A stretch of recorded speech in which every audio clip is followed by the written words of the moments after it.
hard times, we're still making changes. Find the ways to help each other, many similar faces. There's a way. My name is Guadalupe Castillo. Like I said, my friends call me Lulu and my family calls me Lupita. Krybabee is that Instagram name, and it kind of everybody was like, oh, just call you Krybabee because I mean it blew up. Like, that's what I do when I meet people. I'm like, oh, that's Honey Bunches, and it's really like that's probably not her name. Like that's just her Instagram name, but it's so it stuck. So everyone's like, oh, Krybabee, and I was like, all right, cool. But I do cry for everything. Like I try and cry my way for stuff. I look at my boyfriend, and I'm like, well, please, and he'll be like.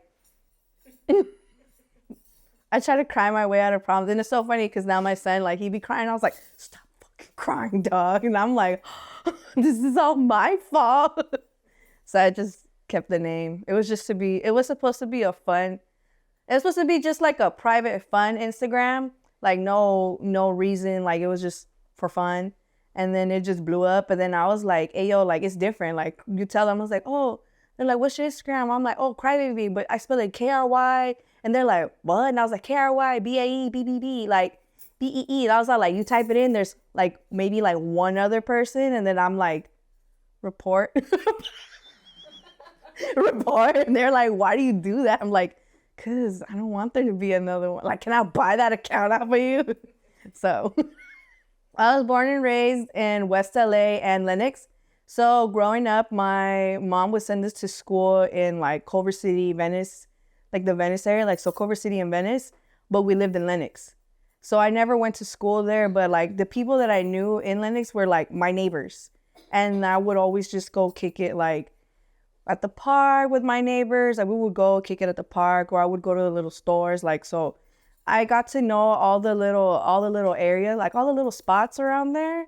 And I didn't really know anybody around that area, just my friends. And then like little by little as I got like, and it's crazy because when I went to Catholic school in Culver City because my mom was like, I don't want you hanging out with no bad friends, not knowing that all the little badass kids that got kicked out of like Marina and Mark Twain and like all the school, Crozier, like all the kids that got kicked out of that school ended up going to like the Catholic school because nobody else would take them. So now you got all these little badass kids in school, and then you got the kids in Catholic school, and now we're all running amok. And I'm like, my mom was like, what the fuck? And then I had my friends in Lenox that I know, like my friends in the neighborhood. I was like, and then my mom was like, what the fuck? She's like, I did not querías que fueras chola. And I was like, mom, but I know chola. Like, I'm not in no gang. I was like, I'm in no neighborhood. He said, just want friends. And she would be like, but I liked it. I liked that.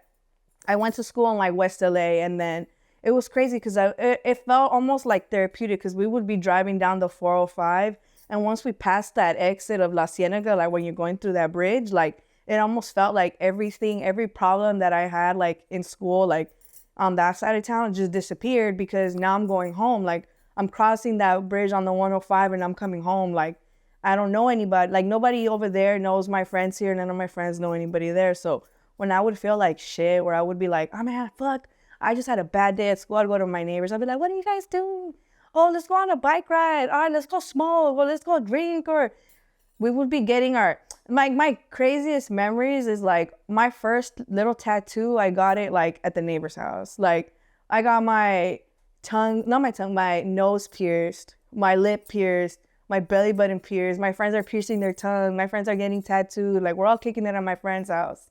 Like it was cool. Like that was my own little safe space. So for me, I'm like, oh my God, I love this place. But then I would go to school and they were like, what the fuck did you get that? I'd be like, all my friends over there. And they're like, so it was fun. I liked it. Cause then I got to know like, it's like some of my friends, like my cousins, like they grew up in Lenox. Like they went to school there, like elementary, middle school, and then high school. And they only really know that area. And they're like, what do you mean? They're like, you guys sound funny.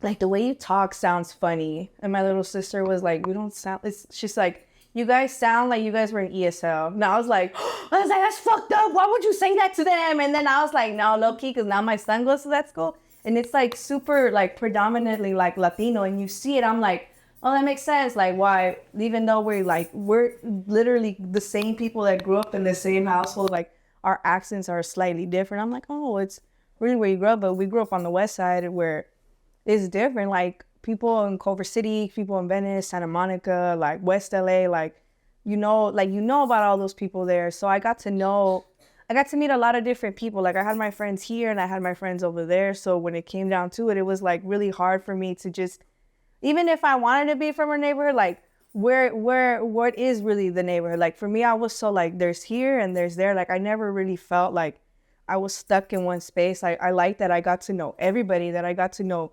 somebody from here and somebody from there. And then all the people that I met, like it was crazy. Like I got to meet a lot of people, and I got to go to school like in Culver City, and I got to go to school in Venice, and it was different areas. Like I met my man in high school. So we met in high school, and then after high school we broke up, and then we just went from there, but then we got back together. But in high school, like when it was like a minimum day, we would go like, oh, what do you want to do? I was like, let's go to the beach. So there we go. We'd walk all the way from school all the way to the beach. Like we went to a charter school, so we went to like Ánimo Venice. It's right there off of Lincoln in California. And from there, it's like a good little 15-minute walk. Or sometimes we would go to like his parents' house, and then from his parents' house, we walked down all Washington just to go to the beach. And they would be like, where are you? Oh, we're just walking to the beach. To do what? Nothing, just kick it at the beach. And to this day, we'll just go kick it at the beach. Not Venice anymore because it's not the same no more, but like, it's not the same. But now, well, like we kick it by the beach because like that's what we would do in high school, just kick it at the beach. I feel when you grow up, you start to see things change from elementary to middle school, and you start to see like puberty hits, people's like points of view change, the interests change. I think what it was is really trying to find like where you fit in.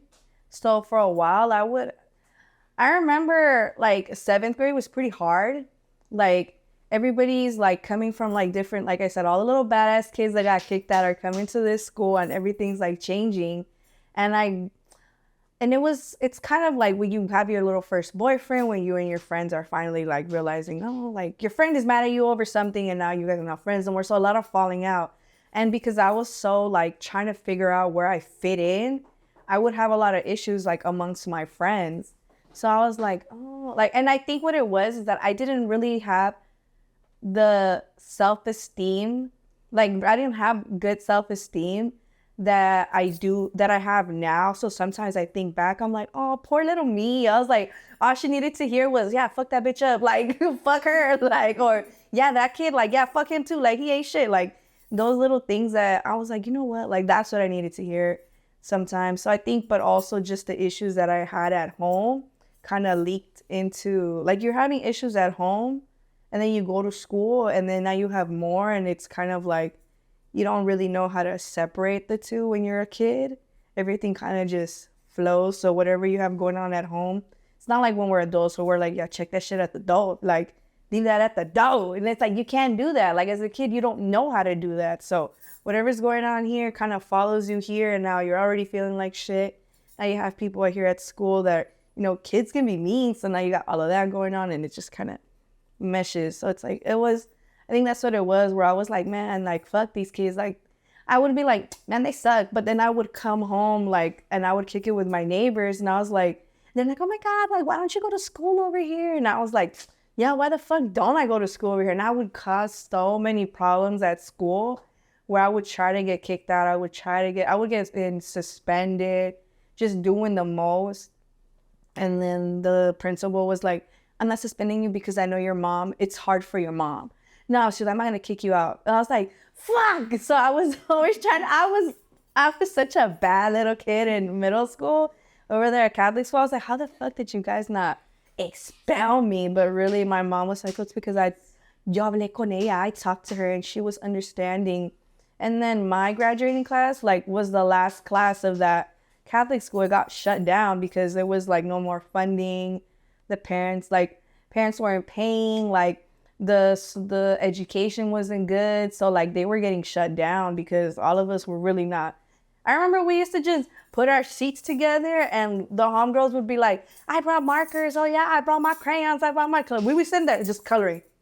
We're like, what's supposed to be? Or like, yeah, we don't give a fuck. Like, we didn't care. Like, so we just did whatever we wanted. And then my sister was like, Mom, can you believe all that money you were spending? And they were just coloring in the corner. And I was like, yep. And we're doing our makeup and we were brushing our hair and there was no function there. Like, it wasn't organized at that school anymore. So I feel like the kids just kind of ran amok. But when I would go home and I would hang out with my friends, I'm like, oh, okay, it's kind of like those problems stayed there. They didn't follow me home. So going to my neighbor's house was like a safe space. Like, everybody would kick it there. Like, everybody from their neighborhood would come kick it there, and all the kids on the block would come kick it there. Like, that's, to this day, like, that's the spot to hang out. Like, everybody goes. So, like, sometimes I'll even now when I go to my parents' house, I'll be like, oh, what are you guys doing? They're like, oh, we're drinking the beer. You want one? Oh, we're just kicking it here. You want to hang out? Yeah, like, they'll tell us, like, we'll just come kick it. So today it's still it's like a dope ass spot it was like my getaway spot. Knowing what you went through when you were younger, like what you were explaining on how everything was just accumulating, right? How does that fit into how you do things with your son now? I feel that it's a little different because my son is on the autism spectrum. So I have to I'm more mindful of like, okay, like kids can be mean, but now it's a different where like my kid isn't really, he's not severe. It's just like he's on the spectrum, but I know that to him, like the social cues, like he's not gonna pick that up like right away. And I kind of try to put him on game on things. So I'm just kind of like, you see somebody, like he'll tell me like, oh, so-and-so was mean. And I was like, they're like, oh, he'll be in jiu-jitsu. Oh, he hurt me. I was like, so tell him not to hit you. Like, this is the space for you. Like, that's why we put him in. For me, putting him in some type of like self-defense thing, I was like, I want him to be in that because I know like the sooner you learn how to defend yourself, the better. I was like, I don't want you to learn how to fight like in the streets. Like, I want you to learn already. So if something comes to you in the streets, like you can be like, no, either you back the fuck up or we could get it on and popping. Like, you don't need to learn like that. Like you can find a way to defend yourself. So I did really want, like, my man did boxing when he was 11. That was something I always wanted to do as a kid. But then my dad was like, yeah, we're not going to do that right now. We can't afford that because we just found out you have a brother. And I was like, what the fuck? So like now all of that is gone. So for me, I was like, all right, you know what? Like that, I really wanted him to learn how to physically defend himself. I'm always telling him, I was like, he's like, oh, what does he say? He goes, the teacher, she's mean. I was like, what do you mean she's mean? And he's like, she can be mean. I was like, all right, well, let's go talk to her. And he's like, no. I was like, no, fuck that shit. I was like, let's go talk to her. I was like, maybe it was I tried to communicate, maybe it was a misunderstanding, but like, if you really have a problem with her, like, then let her, like, let's go learn to speak up. So I teach him how to speak up for himself, how to physically defend himself, how to basically stand up for himself.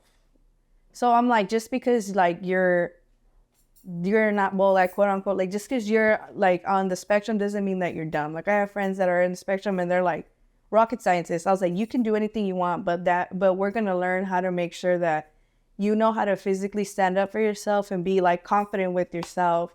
Like telling him like things that I would hear growing up. I don't like to call him like, I don't like to tell him, what? You could go ahead and tell him. What does it say? Build confidence. There you go. Build, like I want him to build confidence. I'm gonna let you borrow my glasses. I was like squinting. I was like, "Get." I read to I'm like, I just want him to learn to be confident. You know, like build that confidence. Like I didn't have somebody that was older, or like my mom was so busy taking care of her kids. Like she didn't have time to be like, let me just help you out real quick. Like. No, like I want him to feel like I can go to my mom and talk to her about anything. I want him to build that confidence with himself just so he knows how to stand up for himself. I think that's the thing that I try to do the most. I try to create like a safe space to communicate. I try to have just like that line of communication just to help him be like all the things that I experienced. I try to make sure, okay, like I can't protect him from everything, but I want to make sure that at least at home, it's safe. Like, I don't want him to feel, I don't even like telling him, oh, you're fat or you're skinny. Like, we don't need to say that. Like, his pants didn't fit him anymore. I was like, oh, you're getting bigger. And he goes, I'm getting bigger. I was like, yeah, like you're growing up. Like your clothes ain't gonna fit you no more. There's no need to be like, oh my God, you got so fucking fat. Like, don't think it. You eat too much. Like you're getting, no, like, I don't even like telling him when you're too skinny. Like, he just don't eat a lot. Like, he's just got a fast metabolism. Like, I think it's more the way that I didn't like being spoken to is what I try to change for him. So I thankfully had both my parents at home. I know a lot of people are like, what? I'm like, no. I had both my parents at home. I have 4 younger sisters and a half brother. It's crazy because I didn't even know I had a half brother until I was like 11. And that one is a crazy story because my brother and I grew up thinking we were cousins. I always tell everybody this. Poor dad. Sorry, Dad. But I'm gonna tell everybody. I always tell everybody this story. So my mom and dad got together and they had me. But before my dad started dating my mom, you know, he had his fling with his first baby mama. And come to find out, like, you know, she's pregnant, but even she was separated from her husband, but then she got back with him. So it was kind of like, so whose kid is this? So she was like, it's my husband's kid and let's move on. So by the time I was like, but I grew up knowing who he was because his mom is my madrina's sister. So I would see her at the family functions all the time. And we grew up like cousins, like we would hang out, like that's my cousin's cousin. So we would just be hanging out all the time, like it was nothing. And eventually, like when I was 11, I want to say 11, my dad was like, I need to tell you guys something. And I was like, what? And he goes, you know Tony? And I was like, yeah. And he goes, oh yeah, that's your brother. And I was like, what? And I was like, what? And we were all like, what? And a lot of us, like honestly, growing up, like I always wanted an older brother because I was so tired of always having to defend myself. So I was like, I want an older brother, blah, blah, blah. Like, I was like, I just want an older brother so he could beat up this boy at school. And in the end, I ended up beating him up myself. But like but that's an all. Hey, and then now he's my husband. I know. Imagine it's like, oh shit, I beat your ass. No, but it was funny because that's what all of us were excited. Like, oh, we have an older brother, but my brother grew up differently than we did. Like he grew up in South Central with his mom, and we grew up right here in like West LA, like Lenox area with us. And so when we turned 11, like I found out I had a brother, and my sisters and I were like, oh, okay, that's cool. Like we were just like, well, we already know him, so fuck it, I guess. So it was just different. Like your cousin, and then they lived together, and my brother and I would just be physically fighting all the time. Like him and I would be throwing hands. We'd be doing yo mama jokes to each other. My dad walked in, he goes, you guys shouldn't be doing that. Like I told him some mean ass yo mama joke, and he was like, fuck you, bitch. Like, boom. Like, that's who really taught me how to fight. I was like, oh, shit. Like, it was cool. Like, my sisters and I are, like, all really close. Like, each one of them has always helped me out, like, taking care of my son. I remember, like, when I had my son, I was like, all right, I got to go to work. My sister was, like, 15. I was like, bye. And she was like, what the fuck? And I was like, I got to go to work. Like, here's $40. She was like, okay, thank you. Like, whatever. How old were you when you had your baby? I was 23. So I knew I had just I had like a year with my barber's license, and I was like, yes, like I'm about to do this and that. But I think having my son really was like, you need to chill the fuck out, bitch. Because all I was doing was I would go to work, and right after work, I would go to the bar, and I would get drunk, and I would eat, and then I would go home, and then I would have a glass of water. I would chug a big ass cup of water, and then I would fill up that same cup, and I would leave it right next to me on my bed. I'd go to sleep. I'd wake up, chug that water, chug some more water, and I'd go back to work and do it all over again. So, and I was just drinking heavy. Like for me, I would just be drinking all the time. And was there a specific reason for that? It's just I had been drinking since I was like 14. So for me, like just recently, I was like, all right, I'm gonna stop. Like this year, I was like, all right, I'm gonna stop drinking. Like, cause for a while, like that was because I was going through a lot of stuff as a kid. Like I was just like, it was right there. Like my neighbors had it. My brother would get it for me. It was at home. So I would just drink. Like I would just take it, drink. My dad had like tequila. So I would mix it in my Gatorade and then I would just leave it there and I would just drink it whenever I wanted to. Or that's just, I don't know what it was. It was just something that was just, I feel like when you see it so normal, like at parties or with your family or your friends, you're like, let me take it. So that's all I would do. And then once I turned 21, like, it was just on and popping. Like, there was no stopping. And then my dad he'd be really concerned. He goes, you know, one thing about you? He goes, you come home fucked up. He goes, but you go to work. Now I was like, I'm a responsible drunk. Like, I'm going to get to and fro where I need to be. Like, he goes, are you drinking and driving? I was like, oh, no, girl. Like, I'm very responsible when I'm drunk. That's how we got Ubers. Like, how you have a DUI when Uber exists? Like, it can't be happening. You were saying that you went through a lot when you were young.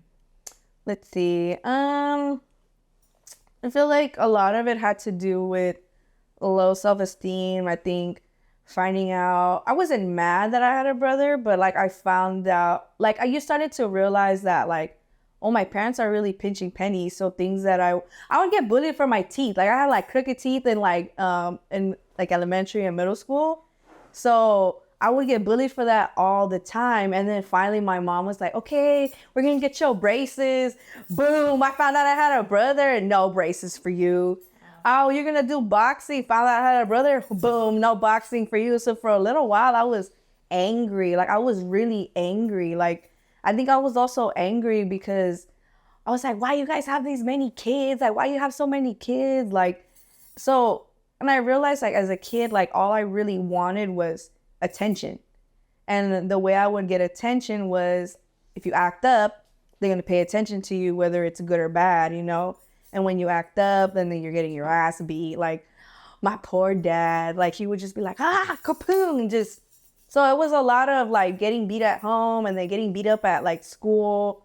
Not beat up at school, but like you're getting like bullied at school. And then on top of that, now you're feeling like shit. So it's almost like you don't really have a safe space. Like, well, I don't judge my parents for what they do. I think now that I'm a mom, like I see it like, okay, like you're really raising your kid as best as you can. So there was really a lack of privacy. Like my mom oversharing her problems with me. I'm like, girl, I don't want to hear that. Like, and you know, now it's now like when you finally move out, like you create a space where you could be like, okay, I can talk to my parents differently. Now I can tell you how I felt about you, or like you even see things like, okay, like my mom and my dad were just raising me as best as they could. Like they're first generation, like they're immigrants. Like they crossed the border, you know, they were undocumented and all that. So they were going through it. Like I didn't understand that as a kid. And now growing up, I'm like, shit, like they was really just not trying to get deported every day. And that's a stress and that struggle within itself. And now you got like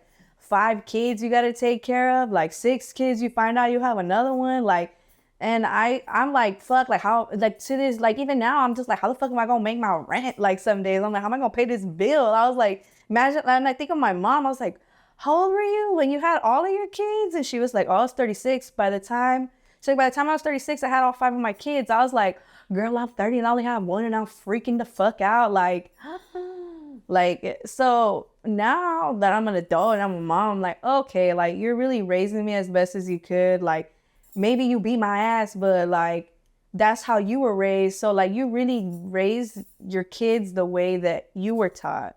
And sometimes life is just life. So that's why, like, now that I've gotten older, I'm like, okay, you know what? My dad beat my ass, but like now I'm not scared. Like I'm not scared to talk to any guy. Like that's why I feel like being a barber was so easy for me, because I'm like, dog, I'm not scared to slap you. Like we could take this shit outside. I don't give a fuck. Like if you're 5'10" and taller, maybe I'll respect you. But if you're shorter than 5'10", you need to take your drama ass like to the door. Like Miss Queen, like calm down. Like, so I feel like seeing that, I'm like, my dad would always be like, stand up for yourself. Like he would try and build that confidence in me. He'd be like, you stand up for yourself, you defend you and your sisters, you don't let anybody disrespect you like any type of way. You make sure that you give your place. Like he would always be like, con los pies en la tierra y la mente fría. Like, so, and she goes, you have to be like, tienes que ser firme con tu palabra. And I'm like, oh, okay. So it's a good little thing that I always remember. I'm like, all right, cool. Like, he would always tell me, like, these men, like, you go out with a guy, he goes, make sure you got your money. Like, so they go, oh, I paid for this. Be like, no, bitch, I could pay for this. Have a bill. Like, I could pay for my part. Like, so I don't owe you anything. So he would always tell me these things. I'm like, oh, okay. But he can only teach me so much. So as I went out to the world, that's when I learned by myself. But I'm not, I think now that I think I've made my peace with the way that my parents have raised me. Now I'm just kind of like, okay, well, anything that I didn't like, I just got to make sure that I don't repeat it with my son. And I got to make sure, like, I tell him, like, he'll be like, Mommy, don't say that. I don't like that. And that's what he'll be like, oh, my teacher's mean. I'll be like, she's too loud. I was like, well, tell that lady to be quiet because you don't have no problem telling me to be quiet. Like, so you better tell her to be quiet. Like, so. What came first, the baby or the barber? Barbering. So yeah. I started off right out of high school. I went to beauty school. And I was like, all right, I'm gonna go be a cosmetologist. I was like, I want to go to cosmetology school. All right, fuck it, because I want to do hair. And I remember when I went in there, it was like in Santa Monica, like by the promenade, like 2014, like 2013. So it's 2013 that I went.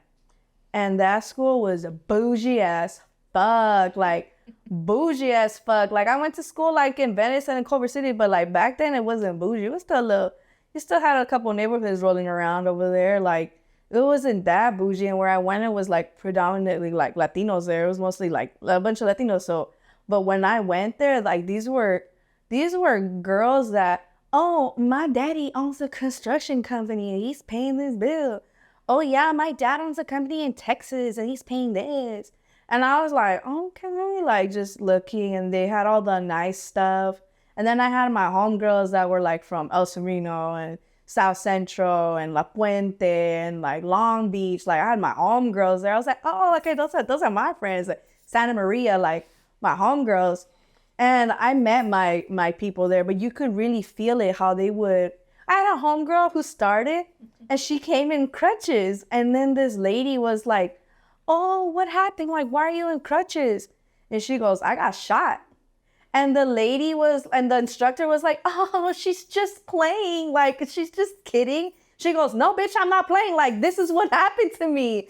And they were just like, and I was like, what is it? They were like, Dana, can you not talk about that? I was like, what the fuck? Like, this is legit shit that happens. Like, why is this so out of the norm for you? Like, and you would get, it was just weird. Like, the girls were weird. Like, they were catty. Like, I was like, you guys are comfortable being catty with each other? Y'all don't take it outside. Like, and I didn't like that. It was so much like, I noticed the difference between cosmetology school and barbering school were very different. Like, in cosmetology school, like, they would gatekeep like a motherfucker. Girls are just competitive. Like, it's hard to be a girl's girl in that environment. So they were like, only the strong survive here. I'm like, no, like yes, only the strong survive in that energy, but some of y'all are just bitches. Like, y'all are just comfortable, like, sabotaging each other to get ahead. And I was like, I can't do this. Like, one time I did get out of pocket with them where I just went off and they were just like, oh my God. And they were like, and then this other girl, she came up to me. She's like, oh yeah, like we kind of got scared, but then you were just talking. I was like, no, I called you out on your shit and you didn't fucking like it. And I was backing up my homegirl. I was like, you thought that shit was funny. And they were like, oh, well, yeah, so like now we know, like, and some of these girls, like their moms would pay, like they would give them credit cards. Their daddies would pay like their stuff. And like, there was this one specific girl, I'm not going to name drop, but this bitch had the nerve. And I had a homegirl who lived in Diamond Bar. And she's that was the one girl that she was older than me. And I looked up to her because I was like, oh my God, like, I was like, she's tan, like she's brown like me. And she got her makeup. She looks like a whole ass Barbie. Like, she worked at Mac and she was like, I'm going to show you how to do your makeup. And she was like 5 years older than me. So she would tell me like, these, like, she goes, let me she put me on game about guys. She was like an older sister to me, and I'm still cool with her to this day. But I remember we were driving, and she goes, I'm gonna tell you something. She goes, but I didn't tell you. She goes, I'm gonna tell you something.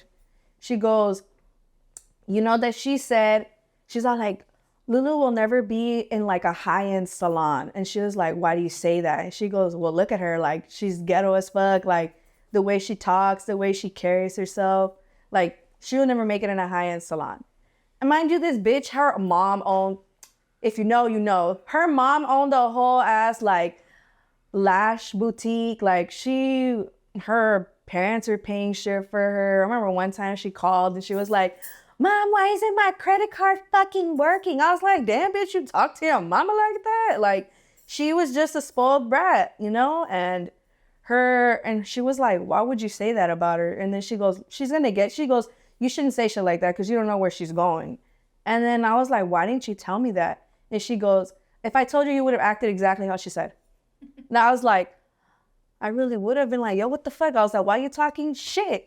You know, and that's how my energy was. Like, I really would call people out on it. If I didn't like the way you spoke to me, I would tell you. If I didn't like the way you talked to me, I was comfortable telling you, shut the fuck up, or telling you, like, you don't speak to me that way. But at the same time, I was also very self-conscious where I was like, oh, you know what? Like, maybe I shouldn't act out like this, or maybe I shouldn't say this. And then I got a job at like Forever 21. So I was like, okay, maybe like I can get the clothes from here. Like, I purposely picked that job so that way I could have clothes that was in style and I wouldn't feel like so insecure. I was like, okay, you know what? Like, let me go dress like what's in style right now. So that way when I go to school, I don't feel so like weird. Cause like, I always was comfortable wearing like baggy clothes and like baggy shirts and my hats. But over there, they were like, no, you have to be business casual. And I was like, bitch, I'm not a blazer, like a blazer. And they're like, yeah. And like, I was like, you can't wear open-toed shoes and you can't wear sneakers. I was like, all I got is Vans and Cortezes on my house. Like, what you mean I can't wear these? And they're like, no, this got to be like presentable. And I was like, and then on top of that, I was like, let me just shave the side of my head. And they were like, oh no, like, they were like, yes, it's obviously stylish, but like, you know, you need to understand like where you're going, like where you're starting, you know, like you could tell I was really like, just like, I wasn't comfortable there. Mm-hmm. So that's why I was like, I don't want to do this. I was like, this industry, like, I don't want to be a cosmetologist. I don't want to do women's hair. Like, y'all are rude as fuck. Like, y'all are mean. Like, you guys are comfortable just talking shit and not getting slapped in the face about it. So I was like, can't do this. Like, I don't want to be here. I was like, so for like 2 years, I didn't do hair. Like, I didn't do hair. I only worked at Forever 21. I didn't want to do nobody's hair. I didn't want to touch hair. I would do hair at home, like, but it wouldn't even come out good. So I was like, you know what? Like, this ain't for me. Like, I don't want to do this. Like, I'll go back and I'll do hair when I'm ready. And then eventually, like, I just got my license and then I was like, I'll do barbering. So then after that, 2 years later, like, I went and I did barbering, and it was like their energy, like the school was just like, whew, like 360. It was so different. Like, I went from going to school, like this bougie ass school in like Santa Monica, to like this ghetto hood ass school in like Long Beach, like the John Wesley. That school was hood as fuck, ghetto as fuck. Like, everybody was like, these were people like that just got out of high school, like got out of jail. Like, they were trying to make like something different with their lives, and barbering was like that one thing that was like, all right, I'm gonna do this. So you really, like, I really got to know, like, oh wow, like I got to meet people that were in a different environment and that were more like united. Like, they were like, people here weren't gatekeeping, people here weren't trying to like sabotage you. Like, they were over here trying to help you. Like, they were like, people were really trying to help you. Like, they would be like, okay, like, let me show you how to do this. Like, sometimes they would be like 3 of us on one haircut because we didn't know what the fuck we were doing. So it'd be like, hey, like, you would have people come and help you. But in beauty school, they would just be like, oh, this bitch don't know what the fuck she's doing. That's just gonna come out ugly. And I'd be like, so why don't you go help her? And they were like, nah, let that bitch figure it out. Like, it's gonna look ugly. And they were just like, if this bitch isn't gonna tip me, I don't want to do it. Shit, where I went to school, like, and like for barbering, that shit was a $5 a haircut, and you were lucky if they even tipped you at that. And on top of that, they were like, this is not right. This isn't right. Why is it taking this long? It's like, bitch, you want a $25 haircut for $5? Like, you're not getting that. Like, get your ass out of here and go find somewhere else to go. Like, so, and then on top of that, you saw people stand up for each other, and they tell you how to stand up for themselves too. So it was good. It was fun. So that's when I was like, I like this place. Like, these are my people. Well, even when it comes down to modeling, right?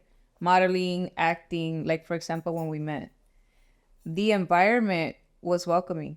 Yeah. Because I've been surrounded by like some girls that are just like the ones that you were talking about in the cosmetology, where you're just like, damn, bitch, I just want to be cool with you because we're about to do this together. And it shows on camera if you don't get along with someone. You meet people that have big egos, and I had a big ego walking out of beauty school because I was like, I just went to this bougie ass school, like I'm not be doing no haircut for cheap. Like when bitch, it was like, you don't even know how to do a fucking basic ass haircut. Like shut your bitch ass up. Like you really gonna be charging an arm and a leg? Like you don't know what the fuck you're doing. But I liked what I learned there. You know, the basics on how to be like customer service, how to treat your client, how to give like star treatment, like spotlight treatment is what they called it. And everything I learned there and all the basics, like nobody in barbering school knew how to use their shears, like their scissors to do like a men's cut. And I learned that. They didn't teach us how to fade in beauty school, but they taught us how to use our shears. So when I went to barbering school, they were like, how do you do that? How do you do this? And it's like, everybody gathered around me and I was like, oh shit, like, what? You're asking me? And they're like, no, yeah. And I was like, you care about my opinion? Like, that was so different. And they were like, yeah, like, oh, okay. So I would show them what I knew. And they're like, oh my God, thank you. Like, and that's something I really like to do. I really like to teach people. Like, if you want to learn, like, I like going to school there taught me that there's nothing wrong with putting people on game. Like, there's nothing wrong with sharing what you know. You don't need to be gatekeeping. Like, there's opportunity for everybody. So when I started modeling, I think I felt really comfortable with myself, pretty confident. Like, your confidence shows in your pictures. And then just being around men, like since I was 21, like being around, I'm 20, like I'm 30 now. Like I have 9 years, like just doing barbering, like not consistently, but like just being a barber, you know? And I've seen the first barbershop I worked at was in Lenox. And these guys, like right when you walked in the door, it said asshole alley. Like, and I was nervous as fuck. And these fools were chewing me out, spitting me out, talking shit to me all day long. Like, I was like, what the fuck? Like I would go in there scared as fuck. And I remember like, they were like, why are you so scared? And I was like, oh, like I didn't realize like started saying certain things were weird or like were wrong. And they were like, and the guy would laugh. The owner would be like, oh my God, let me put you, like, I'm gonna put you on game. You're good. Like, I got you. Like, don't worry. I got you. Like, and I consider that guy my mentor. Like, his name is Danny. And like, he owned a shop in like Lenox. And then now he's like in Arkansas. But that guy put me on game. Like, he taught me how to fade. He would teach me how to build my social media. Like, that's someone who really taught me how to build my social media, and somebody that taught me how to like really stand firm and take care of myself and how to like really do shit. So when I went to doing like modeling, like seeing all these girls with like big egos, like big energy, I'm like, all right, cool. I'm like, oh, I just go to them and like, oh, nice to meet you. And if I rub you the wrong way, like, then I rubbed you the wrong way. But like, if you don't feel you can tell me or pull me off to the side and tell me, hey, yo, like, I didn't like the way you spoke to me, then you're really not somebody that I need to be worried about. Like, if that's how you feel, then that's how you feel about me. Like, you can always come and talk to me and tell me, hey, you did this and this and that to me. Okay, cool. Like, oh, I didn't know that. My bad. Like, all right, well, let's move on. Like, so you meet girls that have like big egos. They're like, I've been doing this since blah, blah, blah, blah. And it's like, okay, bitch, like, good for you. Like, you should be happy that the girl next to you is like, I just seen like two girls, like, who is it? The Catrinas del Barrio, those girls are on Vogue. Like, that shit was on Vogue Mexico. So I was like, what the fuck? And I was telling the homegirl, I was like, girl, bitch, you was on Vogue. Like, fuck what all these females say. Like, I've been doing it. No, bitch, do you have a Vogue cover? Like, right. Goodbye. Like, no, like, you don't have no Vogue cover. Like, and then when I see that, I'm like, why are you so angry that girl right there has a Vogue cover? Like, bitch, you should be happy, because you know what that means? That females and girls that look like us, like, that it's like what that girl said, oh, she'll never be in a high-end spot. Bitch, fuck you. Like, my homegirl's on Vogue. Like, you could never. Like, you could never. So, like, so seeing girls that could be, like, feel like they're better. Like, not everyone's going to like you. Not everyone's going to support you. Not everyone's going to ride for you. And people are going to most definitely gatekeep you. But like, if I don't get in through this door, I'm gonna get in through that window with somebody else. Like we gonna break into this bitch, and I'm gonna get what I need, because just because someone is you're not gonna stop me from getting where I need to be, because if I need to be there, like I'm gonna end up getting there because I want to, or because somebody else saw something in me and put me there. So that's why when I see those girls, I'm like, you're not a girl's girl. Mm-hmm. That's totally fine. I know that you're gonna be the type of girl to tear me down, to try and make me look bad so you could look better. So, hi, nice to meet you. All right, let me move on and kick it with the girls, or get to know the people that I know are really gonna move with me. Because I'd rather, it could be like 20 bitches over here that have the same ego, but I'm gonna be kicking it with 5 solid females. I'm gonna go over here, like, because I know for sure, like, we're gonna take care of each other. We're gonna go roll together. We're gonna do something together. So that doesn't, I think it intimidates me in the sense where I'm like, oh, like those girls look good. Like, I want to look like that. Or like, I see them doing big things, but it's more like I admire you, but you don't scare me. Right. Like you could be intimidating, but like, let's both stand together. Like we'll see really who's going to be where they need to be. So if I intimidate you, feel some type of way, you got some bad, like clearly you'll see something in me that I don't see, and you feel some type of way about me. Like, feel like when people don't like you, it's because there's something about you that just they're intimidated by, or you kind of like, you know what I'm saying? Like, feel like if people don't like you, or they just simply go, oh, me cae mal, or like, I just don't like that bitch. It's like, there's something in that person that you see, and you're worried that it's going to take something from your plate. And it's like, when really it's like, we can't just all have brunch together and have like a potluck, like. Huh? With that being said, let's talk a little bit about the shirt that you're sporting.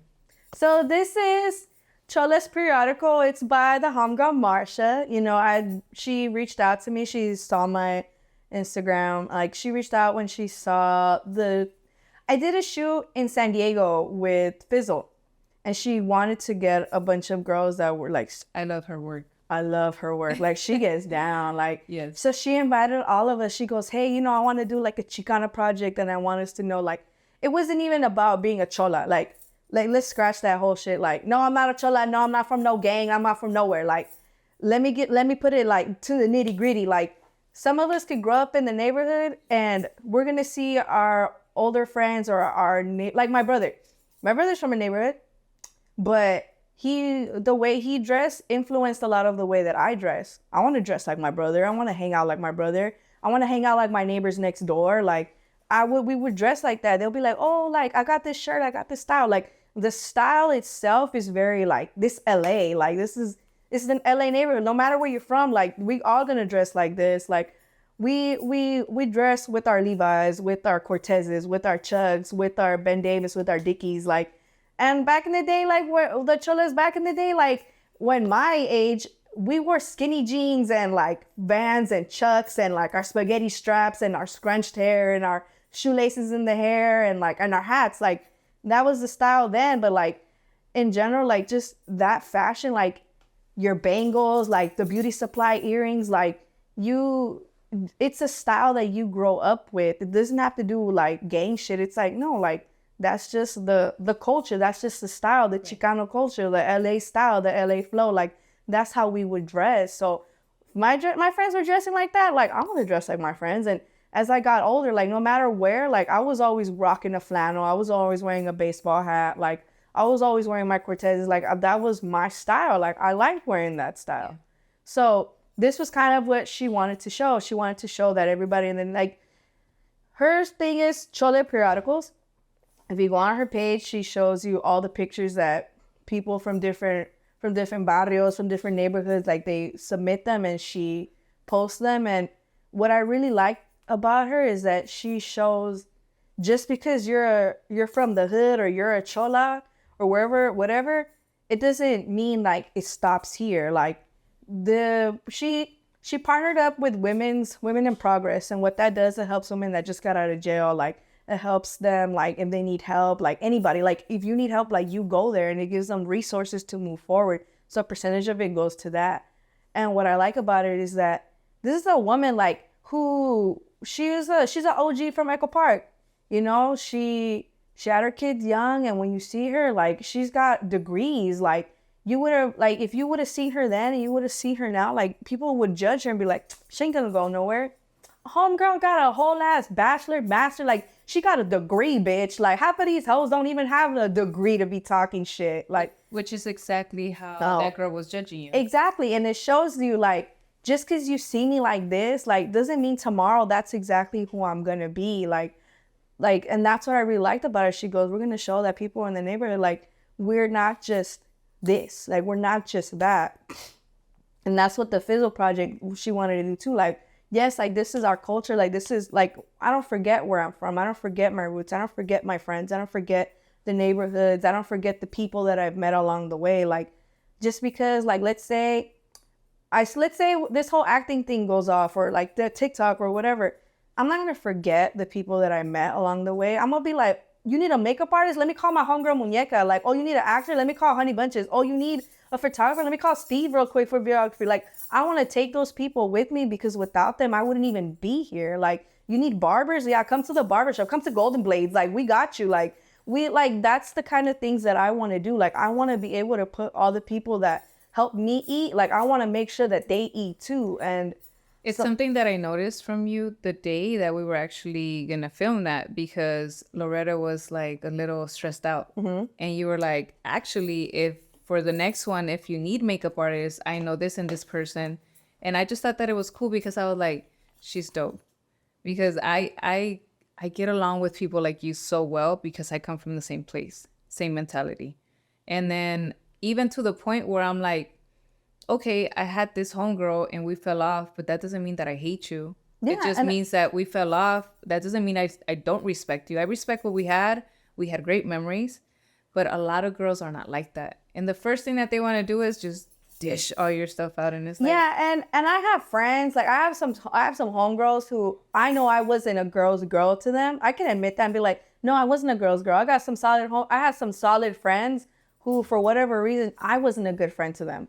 So we're not cool to this day, but, like, do I think they ain't shit? No, like, these girls, when I see them, I'm like, this one right here, she's starting her business. This one right here is happy being a stay-at-home mom. This girl, she's going to school and getting her degree. Like, the girls that I didn't get along with, I don't want them to not be successful. I mean, obviously, there's some bitches that I don't fucking like you and I just won't fucking like you. Like, to this day, like, I don't like you.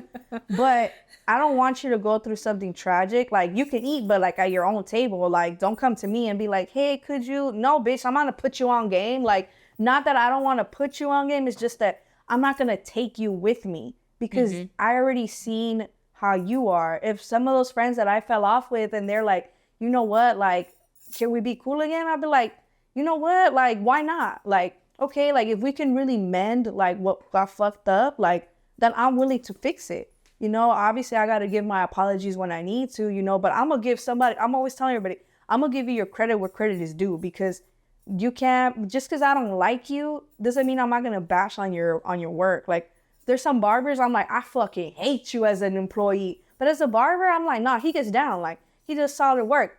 But you a bitch. I don't like you. Like, like, I like you. Like, but that doesn't mean I'm not going to knock on all the successes that they do. No, like, they're successful people. Same thing with homegirls that I fell off with. I'm like, I don't hate you. We just not friends no more. Maybe we outgrew each other, or maybe we just had a falling out that was miscommunication. But that don't mean we can't sit down and talk one day and just hash it all out. And if we can't, we can. And if we do, like, that's great. What are some of your goals that you have?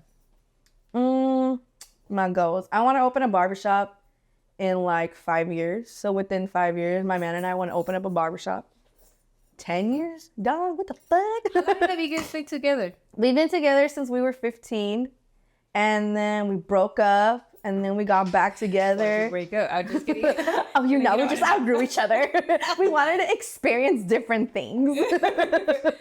So we broke up, and then we got back together, and then we were like, this ain't gonna work. So then we broke up. How long were you guys separated the first time? The first time, I think we were separated for like, I don't know. I did the math because I'm a girl. So we broke up right after high school. And then maybe like a year later, we got back together for like a couple months. And then we're like, oh, this ain't gonna work. Like, I was just fresh out of beauty school and he was doing his thing. And I was just like, you know what? Like, I don't feel like this is the place. So then after I went to barbering school, maybe like like 3 years later, like I was just fresh in barbering. And it was so funny. Like he slid like Future slid in my DMs like Happy Thanksgiving. I was like, bitch, the fuck? Like, you know I hate this holiday. And he was he goes, I knew you hated that holiday, and that's why I said Happy Thanksgiving. I was like, Okay, why you hate it? We gotta ask. I don't like Thanksgiving. Okay, it's the indigenous thing. You know, I just don't like it. But at the same time, I think because I don't have such a like I don't get along with my mom's side of the family. My mom's side of the family and I, we just don't get along. There's no unity there. No, and my mom, like, she would always go over there, and I was like, I don't want to fucking go. Like, Christmas, it was with my dad's side, and Thanksgiving was my mom's, and I was like, I don't want to be there, I don't want to go, I'm gonna kick it. And then for like 2 Thanksgivings, I would kick it by myself. And that day, I ended up kicking it with my homeboy, and he was like, I was like, you're not gonna go celebrate Thanksgiving? He goes, no, my family's not cool either. So we would just kick it together. This is my best friend since like middle school. So we that's something that now that I'm older, I do that with my friends because, so for example, my parents, my dad, I don't know where he's at, but my mom passed away. And then my husband's, his parents are same thing. So we hang out with people that don't really have a big family to share with because it sucks. Like growing up and seeing everybody else having the best Thanksgiving I ever had was with my homegirl Marty. And it was my boss from the shop that I worked in, McFly's. If you're in Carson, go to McFly's. Hey, that sounded like a straight commercial. If you need a haircut in Carson, in the Carson area, in the Harbor area, go to McFly's barbershop. You will look fly. And I mean, ask for Marty and Renee and Jordan. and she did a potluck for us. And then it was the nicest Thanksgiving that like my kids were there. My kid went, the homies' kids went, like family. Like it was like the nicest Thanksgiving I ever had. And I was like, dog, I was like, this is the nicest shit we've ever done, like for Thanksgiving. Like, and it was unity. So that was the only time that I really felt. But for me, like even this past year, like we were just at home eating pizzas, like little frozen pizzas. Like, and that's all we did. My mom was like, no, that's what I need. I was like, I don't want to be there. Like I don't want to be around everybody. So you can ask me, what are you doing? Well, I think that's why a lot of people have created the whole Friendsgiving. Yeah. And I think it's pretty cool. Maybe we could get together and put something together. We'll do a Friendsgiving. Yeah. Chola zombie Thanksgiving. Loretta. A zombie Thanksgiving. Hey. A zombie giving. But yeah. But going back to this. So this was slid in my DMs. Yes. And Thanksgiving. And then we were just like, hee, chopping it up, whatever. And then he's like, oh, you want to kick it? And I was like, all right, fuck it. And by then I was already maybe like a good year with my barber's license. And I was a couple months in that shop. And when I tell you, like, I picked up on everything at the shop. I knew what I got to know dudes. Like being in the barbershop, like I am not intimidated by any type of man. Like if you're 5'10" and taller, I'm a little scared of you. But if you're like pushing a generous 5'7", queen, you need to sit your ass down. Like sit down, short queen. Like you need to sit, like stop it. Like, no. So I got to know people. Like I got to know how men are. I got to know what makes you, all I got to do is tell you your beard don't connect. And I already know you heard it. And I got to tell you is that your barber don't love you because he pushed back your lineup or your fade ain't blended. So maybe you need a new barber. Like I tell you little things like that and you're going to feel some type of way. Like it's going to hurt you. Like I got to know like, man, like where you hit, like, no, I got to know where it hurts to hit you, but also I got to know like, all right, you know what? Like they're just angry. They're just gentle creatures. Like they going through it too in their own way as men. So I got comfortable there. So being the only girl there, like they were comfortable being themselves. So they were like, you need to be comfortable with us being men too. I was like, all right, cool. So when we kicked it, he was like, he was over there trying to spit his game. And I was like, good sir, I already know this. And he was like, you work here? And I was like, yeah. And then I was like, oh yeah. And I worked up the street. And he goes, isn't it crazy? He goes, we've always been so close, yet so far. Like, it's like we were meant to be. And I was like, no, mommy, not gonna tell me some bullshit like that. And he goes, my man, you're not. I go, shut the fuck up. Fuck out of here with this shit. And he was like, what the fuck am I talking to? Now I was like, take that game to somebody else. Let me give you a smoother line. And he was like, and from there, he's like, let's go hang out some more.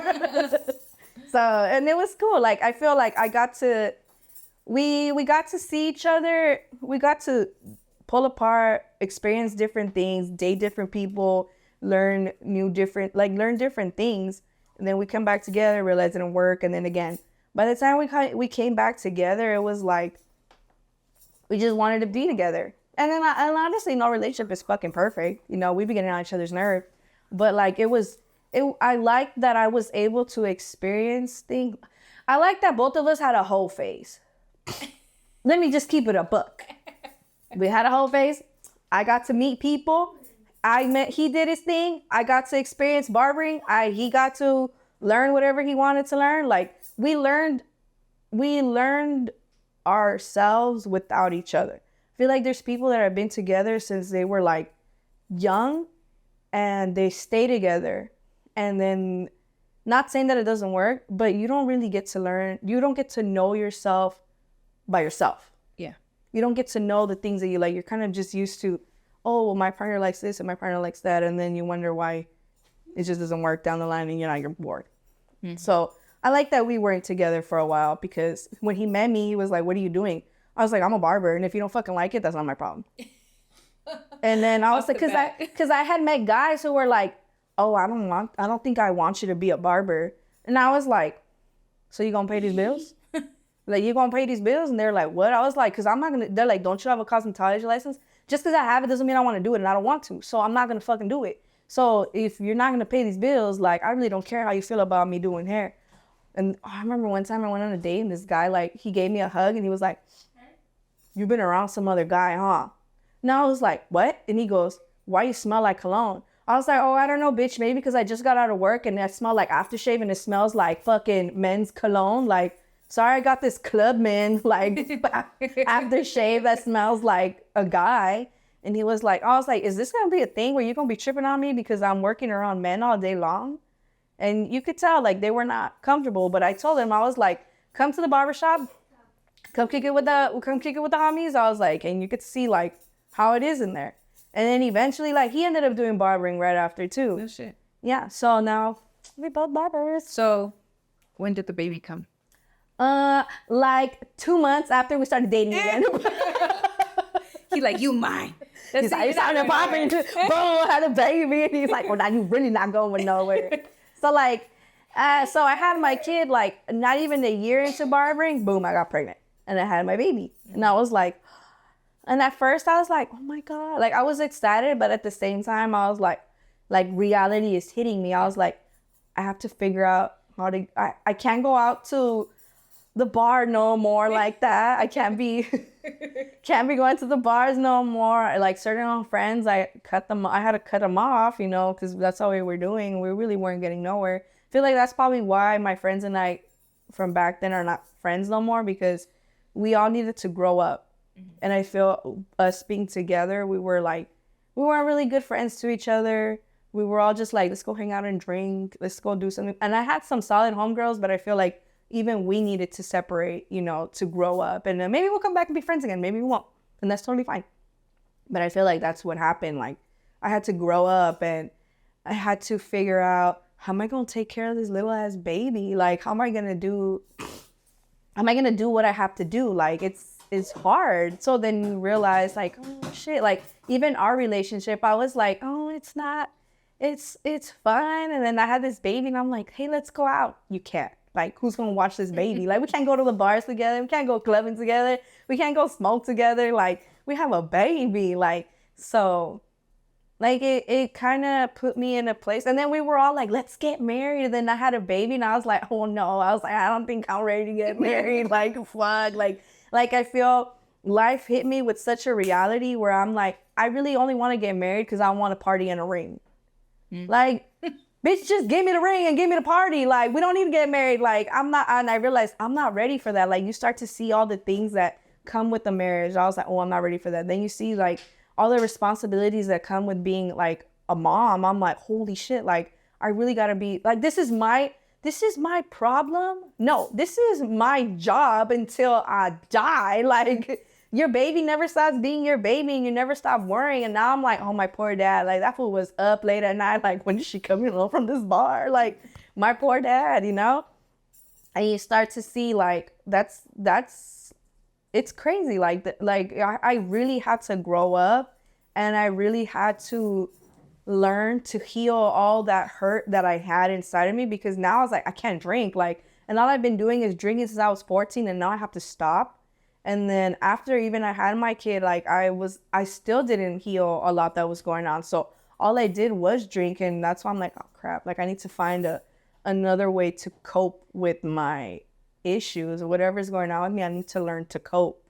But yeah, I think having a kid is what, and I worked out. This will taught me how to work out. I don't look good right now because I was going through it, but like, this will had me fit. Like, so I had to figure out, like, there's other ways to cope, like other ways, like, I don't need to be drinking. I don't need to be smoking. Like, I don't need to be partying it all day long. I had to think having a kid was really like my sit your ass down and get to work.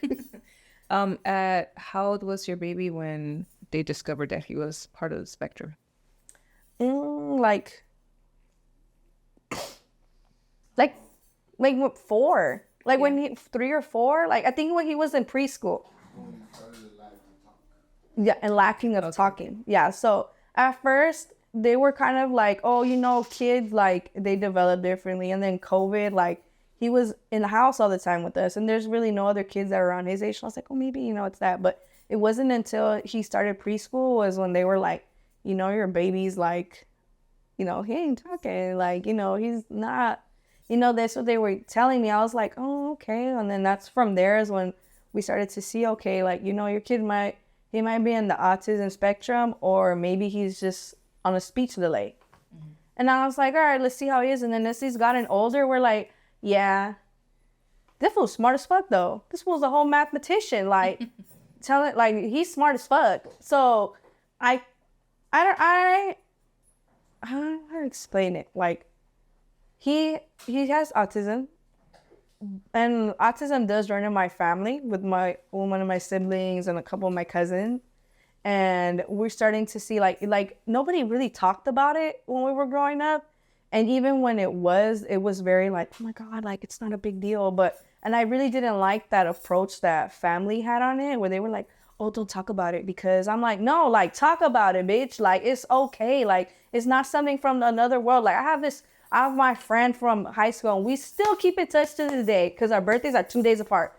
This motherfucker is a whole ass rocket scientist. Like, he works for SpaceX. Like, he built a rocket. Like, that fool was, what is it, valedictorian? Salad? Is that the second one? Valedictorian?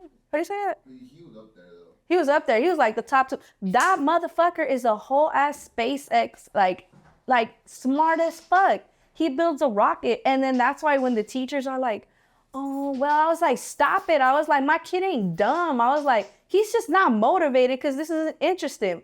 I was like, but he's smart as fuck. I was like, he knows what he's got to do. Like, sometimes they'll be like, why do you talk rough to him? I was like, sometimes I got to talk rough to my boy and tell him, be like, yo, you need to chill out. Like, parents will be like, what the fuck? I'm like, hey, yo, big dog, you need to chill out. They're like, why do you talk to him like that? I was like, because that's my homie. Like, that's my friend. Like, that's my homie. Like, I'm going to talk to him the way I would talk to my sisters, the way I would talk to my cousins, like, the way I would talk to my friends. Like, that's my friend. Like, I'm going to look out for him. And if I have to be tough with him, and we got to be tough with him, like, sometimes we got to be a little extra tough, but he's got a lot of love. I was like, he's a sweet ass kid. Like, they'll tell me, like, your kid is like, it was before they actually realized that he was like, you know, they did all the testing and stuff that he's autistic. They were like, you know, what's going on with him? Like, he doesn't listen. He cries a lot. He doesn't, you know, like, they were just trying to figure out what his behavior was. And then I told them, I was like, my son is on the autism spectrum. I was like, let me give it to you simple. I was like, he don't talk. I was like, he has no one to talk to. I was like, imagine, I was like, think about it like this. Like, let me put it in the simplest terms for you. Think of your mom and dad when they crossed the border and they didn't speak English. And they had to learn to communicate as best as they could. Imagine how lonely that must feel and how frustrating that must feel that you can't tell somebody I'm hungry and they can't even understand it. I was like, so have a little patience with my fucking kid. And they were like, I was like, I had to dumb it down to you to that point. Like, imagine that. I was like, you can sympathize for your parents. You can sympathize for my kid. I was all like, he's not in the severe autism spectrum. I was all like, but you know what? He's still there, but that don't mean like he can't be nothing. He can't be no. I was like, I'm sorry. I was like, sorry, my boy. The standard is high because my homie is a SpaceX engineer. Like he a whole ass rocket scientist. Like you can't come and tell me I can't do it. No, it's not that you can't do it. It's just that you don't know how to do it. So you got to stop, take a breath, be patient, and figure. I'm not telling all the time. Stop crying, dog. I was like, take a breath, slow down, like slow down. He's like, I'm gonna take a breath. And sometimes he'll be telling me, stop it, count to 5. And he's like, take a breath and count to 5. I was like, who the fuck are you talking to? Me, like, you realize, like, okay, you know, like, so he's so beautiful. He's such a perfect kid. He's perfect to me. How was the conversation that you and your husband had when you found out? I think for us, it's normal. Like when you realize that, like, I think it was a little bit of denial. Like, no, he don't have that. Like, he don't have that. Like for us, because we were like, he's so smart. We're like, he don't have that. Like, he's so smart. Like, we're like, no, it's not that. Like, it's not that. And because we felt that people, the way the school approached it to us, we're like, we don't want to offend you. I'm like, no, like, call it what it is. Like, call it what it is. I was like, look, and I had to tell them, I was like, if my kid has autism, that's fine. And they're like, and I think their approach was very like, we don't want to offend you because some parents really have this whole like, oh no, it's not that. It's not that. Like, my kid is fine. Like, you're crazy. But for us, it was one of those, yeah, for us, it was like, I don't care who he is or what he is. Like, if that's how he is, that's how he is. All right, then that means I have to. I think for us, we were a little frustrated because we were like, what are we doing wrong? Like, what are we doing wrong? Like, why isn't this? I think for us, it felt like we aren't doing enough, or like, what is it that we can do? Like, we didn't have any type of way. But once we found out, it was like, oh, okay, that's what you got going on. All right, let's reconfigure. Let's move on. Let's change our plan. All right, now we know we can't go to places where it's really loud because it freaks him out. All right, he doesn't like to be overwhelmed. Like, you can't. Like, it has to be only one person. Like, if we're telling him do this, like, we can't have multiple people coming and telling him like, but you got it. I'm like, nah, dog, you're freaking him out. Like, tell him once, show him once, let him figure it out from there. Like, it was more us being, it's more us being his voice, advocating for him, like standing up for him. Like, kids can be mean, but adults can be worse. I feel like adults are just so ignorant where they were like, what's wrong with him? I was like, ain't nothing wrong with him, bitch. He's just autistic. Like, fuck. Like, I gotta be that blunt. And they're like, and I was like, leave him alone. Like, he functions differently. I was like, and if you can't respect that or you don't know how, like I don't know what to tell you. Yeah. So sometimes I think for us, it was more, I think we were on denial in the sense where we're like, he's so smart. Like, what do you mean he's not? I think it's because we didn't really have a lot of knowledge on like, you think autism and you think somebody who just can't function, can't talk, can't speak, whatever. Like, you think of the most extreme when you realize that autism is like a whole, that's why I said, I'm like, my son is on the autism spectrum. Like, the spectrum is just like this big thing, and you could be here, or you could be here, or you could be here, and you could be here. And because we're like, we need to know where on this chart you are, so I know how to deal with you, so I know how to work with you, so I know how to speak and talk to you. And once I figure out your strengths, okay, now I know where your weaknesses are. So now I know how to, where you're lacking. That's how I know. That's what I need to know. And like, because let's say your strength is this, like you're an audio learner. He's a visual and audio learner. He's a visual learner. So an audio, like, so I know if he sees me do something and he hears it enough, he'll go and do it. Like, there's music I play and he's like, oh, I like this song, and he's singing it. And he's like, oh, mom, that's our song. That's our song. He sees us talking. He sees us chilling. He sees us the way we act and stuff.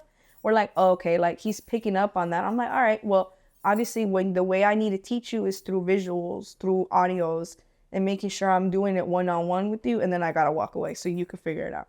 Like today, I was like, we got to go. Where are we going? We're going to go see my friends. My friends? I was like, yeah. I was like, I need you to put on your pants, your socks, your shoes. Put them on right now. Okay. boom. I just had to lay it out for him, and he did it from there. Before, obviously, it would take him some time, but it's gradually building, you know, like, let me give you that type of independence. I got to work with you a certain way. I got to make sure that I got to do things slightly differently with you because I have to work differently with you. Yeah. But that doesn't mean that. And I remember one day he told me this. He was like, I can't do it. Can't do what? I don't know what. I don't know the words. I was like, the words? What you mean? And he goes, I can't do it. Like, to the best of his ability, he told me, I don't feel like I can do it because I don't know the words. And I was like, yeah, you do. I was like, you just learn. I was like, every day, let's do a new word. And I was like, you said absent today. I never heard you say that. And I was like, let's figure it out. And I was like, just because, I was like, let me show you, like video games. I was like, there's a map. There's a map on the video game, and it gets you from A to B, and then there's side quests. I was like, you know what? I was like, you got to do all these side quests first to get to where you need to. Your friends probably don't need to, but you do. But that doesn't mean that you're not going to get to where you go. You're just going to do it differently. The point is to finish. And he was like a game? I was like, yes, like a game. Like, that's you. And I know when he feels overwhelmed, I just got to take him to the beach. Like, we figured out what works for him. We figured out how to de-stress him. We figured out what works for him. And then in a way, we figured out, well, learning through him, we learned things about each other. Where I learned that how to communicate better with my partner. He learned how to communicate with me. And he learned what overstimulates me and what overwhelms him. Like, it's kind of crazy. Like, you don't realize, like, oh shit, like, I go through those things too. Or where I'll realize, okay, this fool's just tired in the morning. It's like, he's lashing out because he's sleepy. Where I get overwhelmed and he's like, why don't you just sit down? And I was like, because I can't. I'm like, oh, okay. So through our son, we learned how to even just like because we verbally can't communicate with him. We figured out how to like not verbally communicate with each other. Like it's weird. Like through our son, we learned stuff about each other. So it's really good. It's so cute. And I was like, oh my gosh. He does jujitsu. Now, and like, yeah. So I figured out, I was like, I need to teach you how to do stuff. So I had to throw him in jiu-jitsu because he's such a weenie. But it's because he's a softie. It's because he's a softie. It's because he's so soft. But I was like, I need you. And not in a bad way, you know, like, I don't want the world to beat that softness out of him. And I want him to be able to still be the sweet person that he is. Because they'll tell me, your kid misbehaved, but he's the most polite person I've ever met. I was like, yeah, because he got manners. Like, he ain't disrespectful or rude, you know. But so when we now putting him in jiu-jitsu, like it's helped him see that, oh, I just have to do this and try again. And even his instructor's a little tough with him, where he'll be like, stop crying, you need to toughen up. And I'm like, oh my God, my baby. I was like, why are you being so mean? But, you know, and that's kind of how we are with him too. Like, we're like, come on, dog, like, you need to chill. You need to come on, keep going. So he sees, like, he starts from day one to where he is today. He goes, I can somersault now.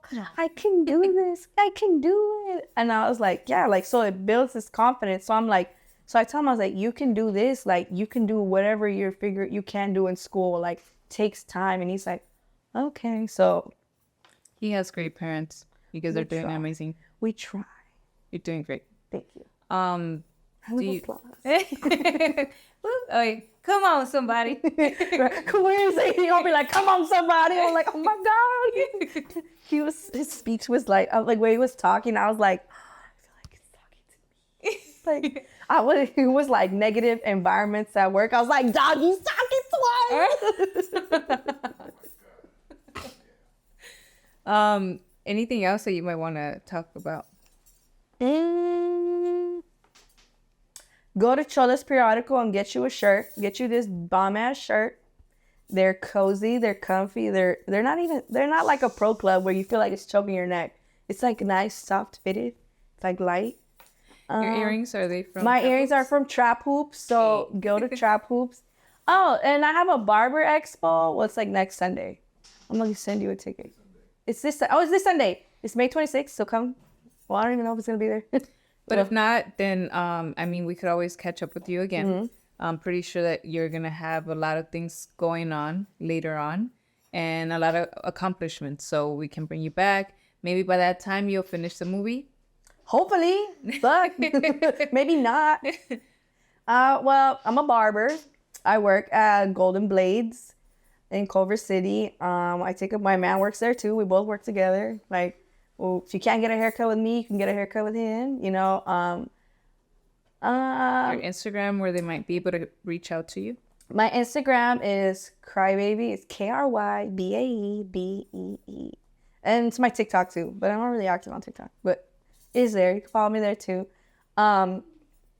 Let's see. You want a haircut? You can hit me up. You don't like my haircuts? You hit my man up. You don't like either one of us? Just come to the shop. Just come get a haircut. And if anybody's interested on like reaching out to you for photo shoots, all that. Yeah, like I'm always down for photo shoots. Like everyone's like, why did you start doing this? I just got invited to go to one event, and then from there it just blew up, and I was like, all right, I'll keep going. And from there, like I want to build stuff. Like now, if before it used to be like it was just barbering and it was just modeling, and nobody knew I cut hair. They were like, you're a barber? I was like, yes. They're like, for reals? I was like, yeah, I cut hair. So I like, now that this barber expo is happening, like I made that video and I sent it to everybody. I was like, if you can't go, just share it and whatever. Like I want to be able to bring both of them together, because the barbering culture and then the Chicano culture, like it's so like, it's the same. Like there's a lot of unity. There's a lot of like it's just like everybody helps everybody. Like in the barber scene, like my mentor, he would take me to like classes. He would take me to expos. We would cut hair at booths. I remember we went to the Pomona car show, and I was cutting there at a booth for like Bonafide, and we were just cutting hair there. And from there, like one of the girls that was cutting hair with us, like she was a model. Like she would go take pictures with the cars, and I was like, "Do you do that?" She goes, "Yeah." I was like, "Oh, I wanted to do that." She goes, "Just do it." So like that idea was like from way back when. I was like, "I'm gonna do that one day," and like now I'm doing it. Oh my God. But it's tight because now if you use my code for Suavecito, if you use Krybabee, you get 20% off your code. It's a 20% off code at Suavecito. So nice. Yeah, so if you want 20% off for your next purchase on Suavecito, type in Krybabee at the checkout box. Use my code. And if you want, also for Filoso, there's another. For Trap Hoops, don't you have one for them too? I also have a code for Trap Hoops, Krybabee. Type that in there, your checkout box. You get a percentage off for your earrings. And then Filoso, that's another dope brand. It's a Chicano hair product, so like a barber brand. Mm-hmm. They're based off in Las Vegas. Go on that. Click my link in the bio. Get your hair stuff there. So yeah, so like I really want to start pushing my barber stuff into this lowrider thing, like the culture, like the Chicano culture, because it's so much the same, so much unity, no gatekeeping. I mean, you got your people with big egos, but like they will always be who they are, and it is what it is. And let's just keep pushing. Like. So, Mr. Cartoon is friends with my boss.